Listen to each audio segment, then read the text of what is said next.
Hi Seán Constanto. Tá go Tommy maith bhcha go míle maigad. Guma, Tommy Jin Shaw and Ballan a goal. Tatu a geest to look to us, Ballan a goal, blianta nose. Táim hosní sa giascach na bís halóg. So since I was born with my feet literally inside in the sea, because I was only 50 yards from the sea where I was born, fishing I suppose was one of the first things you turned to because the sea was there at my front door. Plus that time Ballydavid was kind of coming to the end, the curragh fishing. So I started when I was about 12 years of age. To be honest and fair about it, there was quick money in it. In those days when I was growing up.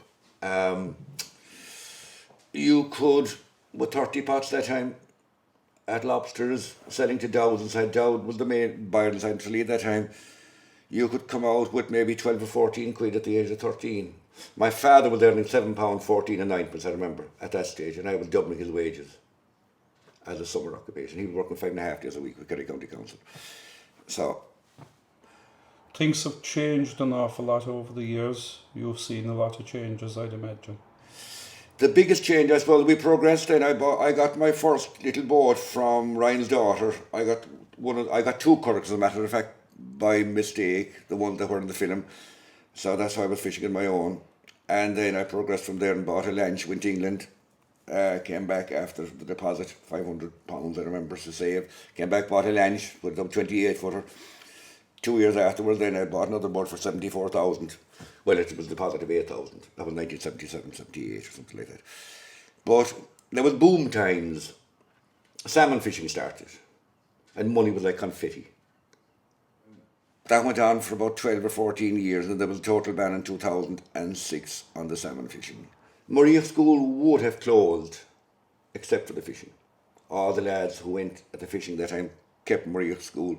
I think the numbers are down again to about 34 or 35 Maria School. That time there were nearly 70 there due to the fishing.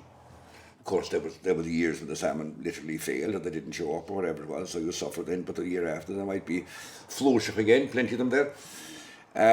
Then we started at pots and crabs and lobsters and crayfish and all that stuff, and got out of that commercial fishing. I said in 2008. Sorry, sold the boat. The worst and the best times you saw at it?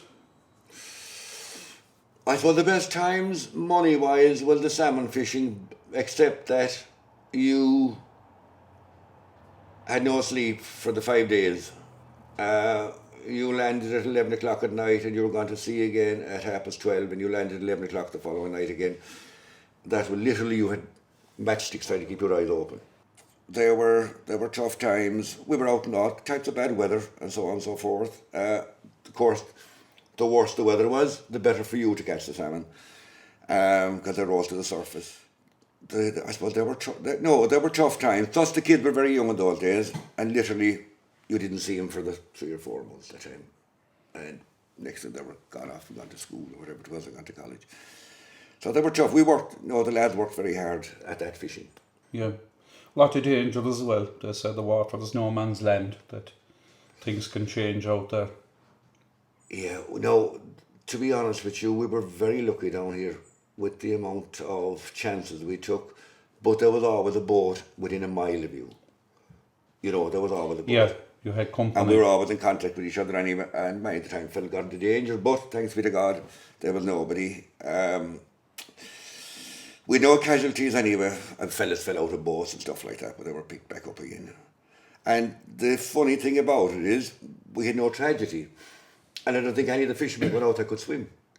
My God. But if you can swim, I've always of the opinion I can swim, that you're more careful.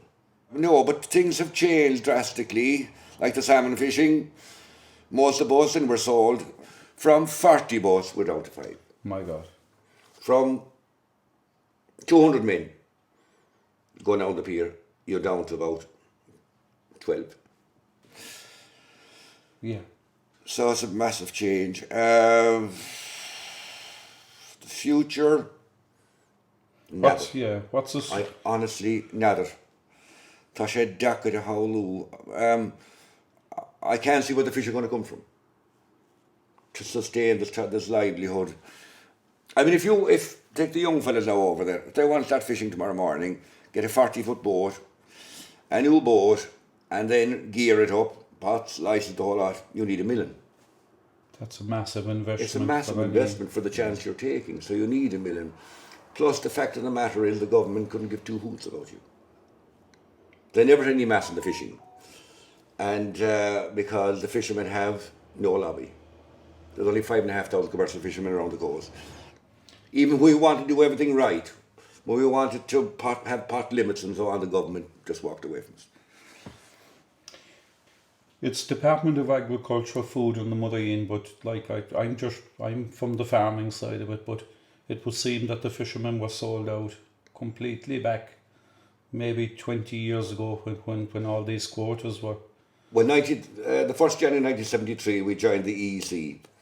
And I remember Kelly, the chief executive of BIM, and was it Paddy Hillary, Minister of Foreign Affairs, External Affairs, Foreign Affairs at that time, coming off the plane and being interviewed above at the airport in Dublin.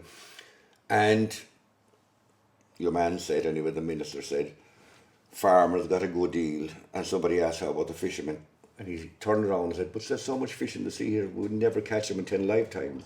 And I was saying, oh my God. We knew then we were sold out this morning. I mean, Spain is totally dependent on the west coast of Ireland for fish. Yeah. All you do is go down the pier in Dingle. Yeah. Have a look.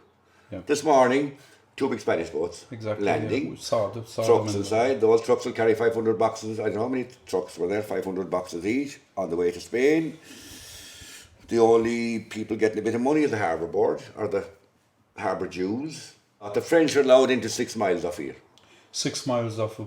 Off Sybil Head, between this area up at Farrell's Loop, they were allowed into 6. They had that for years. They fought for that and they kept it. What happened to the Irish now, due to the depletion of fish inshore, they're going further out and they're competing with the bigger Spanish boats and so on. Like you have the Crowden Dingle, you have the Flannerys, and you have the Granville and so on and so forth, going to the Porcupine, which is 80, 90 miles there. And so they're competing against them. And it's hard to compete against them because these Spanish boats are owned by massive big companies. And La Corona and Vigo and these places. And they have money to burn. There was at least 22, 24 trawlers in Dingle. There were day boats. Now there was 4 to 5 men inside in every one of them. So they were fishing the bay and north of the bay and up along here and so on and so forth. And I wouldn't say they were making a lot of money, but they had a week's wages. But what happened to fishing then was, in those days you went out by day, everything was done by day. Now you have electronics. So you can fish 24/7, no matter how dark it is, no matter what it is, everything is on computers. What would you regard as being a sustainable fishing industry, community going forward? Is it possible to have such a thing? The species I'll be afraid of that will disappear shortly are crab and lobster because they're under pressure. When I started fishing it was 30 pots. Now you need 2,500 to make a living, which is absolutely ridiculous. A lot of the fish has been overfished. Everything like you say that they just haven't. With regard to conservation, I mean a female lobster will carry about 7,000 eggs underneath her, but the survival rate will be about 10 out of the 7,000. Most of them, because they ride into the plankton strata, will be eaten by basking sharks and seagulls and so forth, but still 10 will survive. So if you have a couple of thousand lobsters with the eggs in them, let's say 2,000 or 3,000, well that's 30,000 lobsters will be back again in 7 years' time. Was it 27? I don't know how many gill netters or bows were decommissioned there in the last, or are to be decommissioned last year and this year. So that's about 1/5 of the Irish fleet. So they're gone. I think there was 2 out of Dingle, if I'm not mistaken. There was 2 out of Dingle, yeah. But all over the coast. What has happened is nobody wants, the young crowd will not, they don't want to spend 7 or 8, 10 days at sea. There's easier work to do. Yeah. For better money. And they won't be wet and cold and miserable. Yeah, and a dangerous place to work. I mean, like farming. So that's really what's happening. But there will be families there because, I mean, when you go down to the town of Dingle and you meet the tourists that come to Dingle, they'll ask you where's that fish restaurant. They all want to eat locally caught fish. What advice would you give to one of those young lads now who would have a love for the water and a love of fishing, and would it be possible for him to make a living and even get going at all? I suppose if it's in your duchas, it's hard to get away from it. I mean, it's the same with the farming. Yep. I tell them to sit down seriously and have a chat with them before they go at it, because it's a precarious occupation. Lá maithagus lá go hulk. Yeah. You know, and if the amount of boats that are fishing, if there's a reduction in the amount of boats, so there should be more fish for the few that are left. So there is the possibility that they could make a better living than what those boats that were decommissioned were making. Yeah. If you're a young farmer, you'll get X amount of a start depending on acreage, and you get good grants. And should there be something like that there for the young fisherman? Is there anything at all? You see, the farmers farming is totally different to fishing. As regards fishing, you've no title. You own nothing, only the boat. And then you depend on the government every year to renew your license. So literally it's only a bit of paper and a boat you have. Mm-hmm. You can't say, that's mine. The sea out here is mine. It's not yours. Mm-hmm. It's free to everybody. Yeah. No regrets. No regrets. I mean, my father was a fisherman, my grandfather was a fisherman, and his father was a fisherman.